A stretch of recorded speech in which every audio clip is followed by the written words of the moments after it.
Hi, I'm Judy Griffin, and this is Aroma Health Texas. We have Jason today who's going to show us how he distills. He has his own special way of distilling. And today we're distilling Marigold Mint because it's the last herb that we distill for each year. And when Marigold Mint starts blooming, he always runs in and says it's going to bring cool weather, because it does. And sure enough, this week our weather is at least going down to 80. You know, that's good for Texas. So if you follow what he's doing, this man knows how to distill, believe me. He knows how to get the best and the most oil out, and he distills using very low heat. And the low heat is only available to help keep what we call the spiritual, or all the creative and best properties of the plant in the essential oil. When you use high heat, or you use CO2, which is a different way of, it's not really distilling, but it extracts the essential oil, you don't get those high quality properties. And we're small distillers, so we are interested in having the best quality of what we can make. Now, a Marigold Mint is an herb. It's actually Texas. We call it Texas Marigold Mint, but it's really Mexican Marigold Mint, because this part of Texas used to probably be Mexico. Anyway, it is an herb that has great properties for the skin. It is, the Latin name is Tagetes lucida, and the Tagetes family is very good for the skin, anywhere on the skin. Now, you will want to dilute it in your carrier oil, jojoba, sweet almond, whatever one that you like. And in a 1 ounce brown bottle, like I've showed you before, you would put anywhere from 5 to 15 drops of Marigold Mint in that carrier oil. Then you wait at least 3 hours, if not better, overnight, and you can use it anywhere on the skin. It helps remove skin tags. It helps to remove moles, and helps to retrieve the skin tone that looks best for you, and not so many discolorations. Now, this can take a little time, but we're not talking about a lot of time. And it's something you could use anywhere on your body. It doesn't have to be just on your face. Now, we're the only distiller of Marigold Mint and in the world. And we've been doing this for 20 years, and I've had 45 years to use it in hospital work to be able to know what it's good for and what it's not. And we have some patients that actually, with their doctor's approval, use it on limbs and places where they get precancerous growths. They're not cancerous yet, they're precancerous, and it does remove them. Now, if you'll watch Jason, he's stripping the herbs, he's stripping the good part, the leaves from the stems, and he puts it all in his gallon bowl that we use to distill with. It's all throughout the plant. Pardon? The oils are all throughout the plant, the stems Okay. and the blood.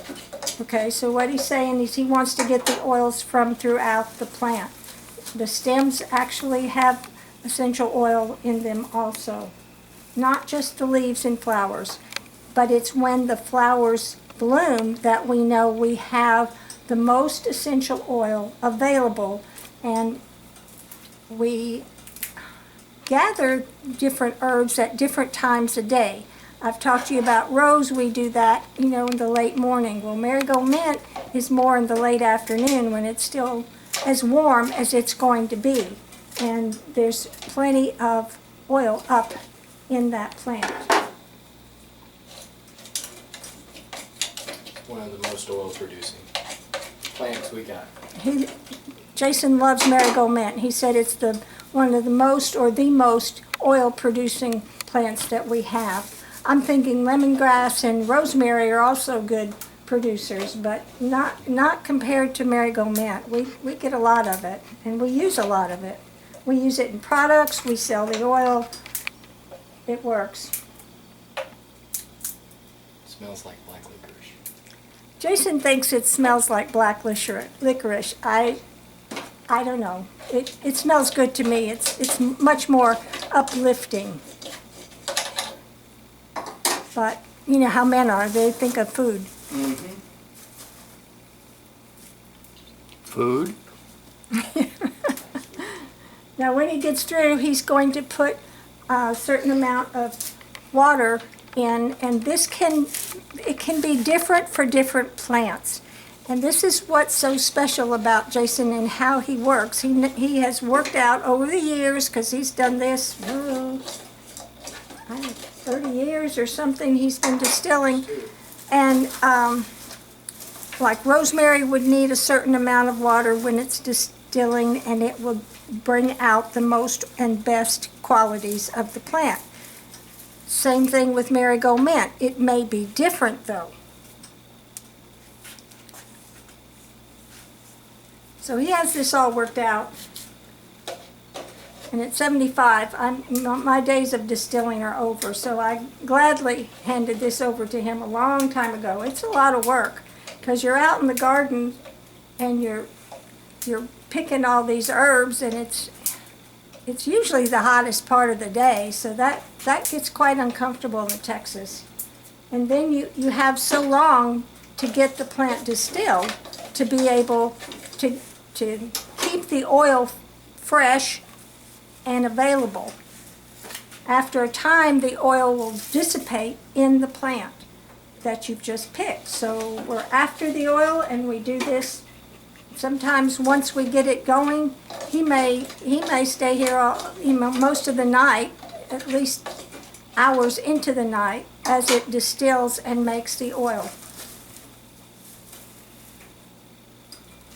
Very slow, methodical process. Yeah, Jason is good at slow, methodical processes. He also does the labels, he does the sprinkler and the drip. He has several hats he wears here.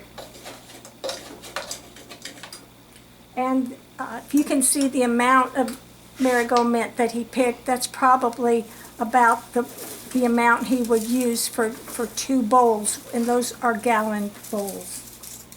Out of those gallon bowls, now it can make a difference from bowl to bowl, but we get several ounces of marigold mint essential oil, and that's good. We do not use hexane or any chemicals to pull off our essential oils, and that's what's very different about us. We don't grab as much essential oil. If you use hexane, you can get all of it, possibly a lot more. However, your essential oils have a footprint of petrochemicals, so this is not what we're after for the healing that we go for with the body, the mind, what we call spiritual.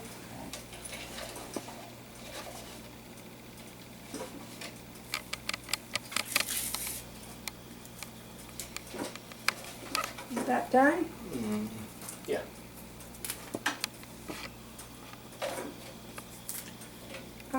Could you show them a flower so they could see a better idea of what marigold mint looks like? It looks terrible it's a beautiful plant, but it looks terrible all chopped up.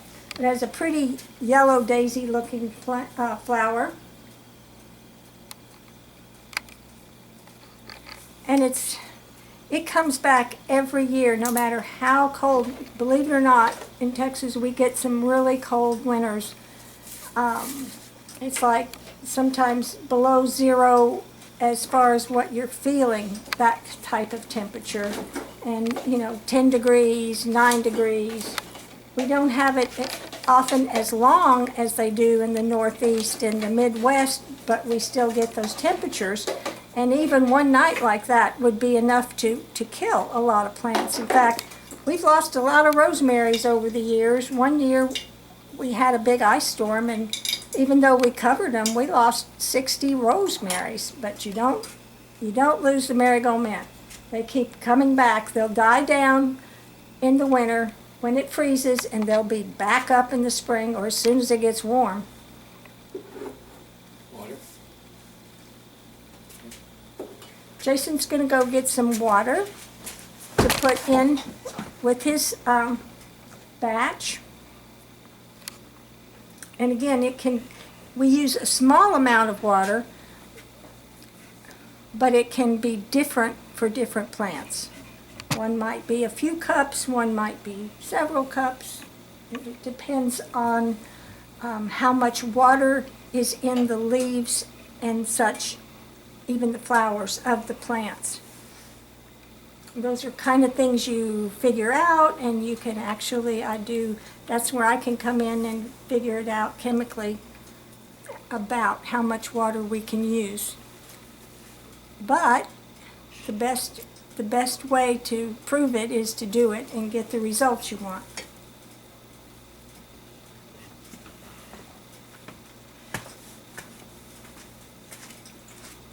And yes, Jason is tall. I haven't seen the top of his head in a very long time.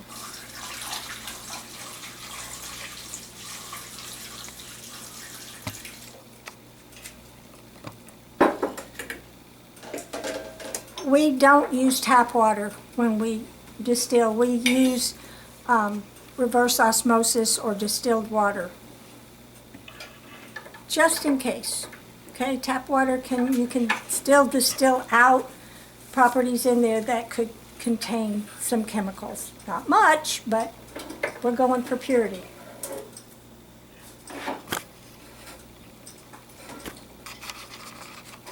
What you'll see coming from the bowl is called an elbow, and that elbow attaches from the bowl to what is called a condensing tube.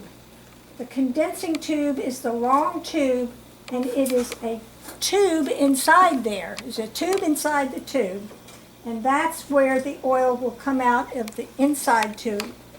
And the outside has ice cold water running through it. It has to be ice cold. It has to stay ice cold, or your essential oil and any water you get from it, that we use the waters also in shampoos and different products that we make, and it would smell a little stale, or I don't know. The colder the better, that's for sure. Especially when it's cooking.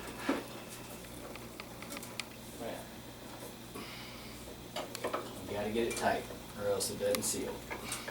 Okay, so he's tightening everything up so it seals well. We'll have to have that connectivity. Mm-hmm. Yep.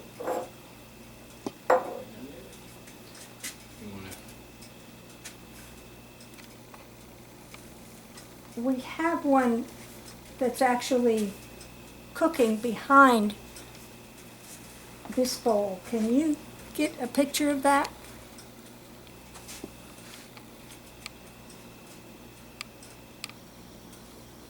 And Not very well. not very well. Okay.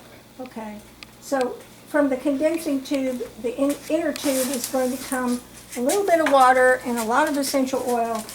He catches it right away and he separates it. And I thought we might be able to show you that in a separate film. Now he's getting ice to put in his water.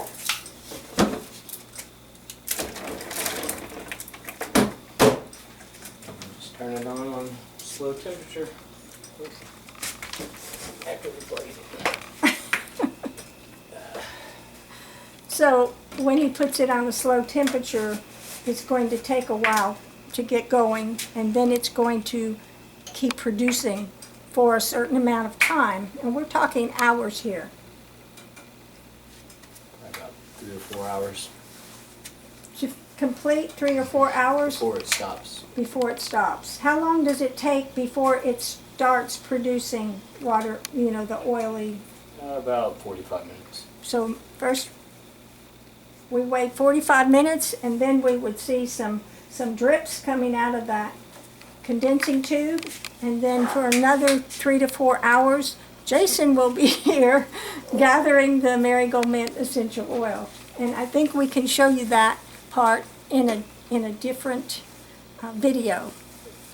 So I want to thank you for watching, and I hope you like and share and subscribe. And if you have any questions, please contact us through YouTube or through Aroma Health Texas. If you want to purchase Marigold Mint essential oil or products with it, it's at aromahealthtexas.com. We'll talk to you later. Bye-bye.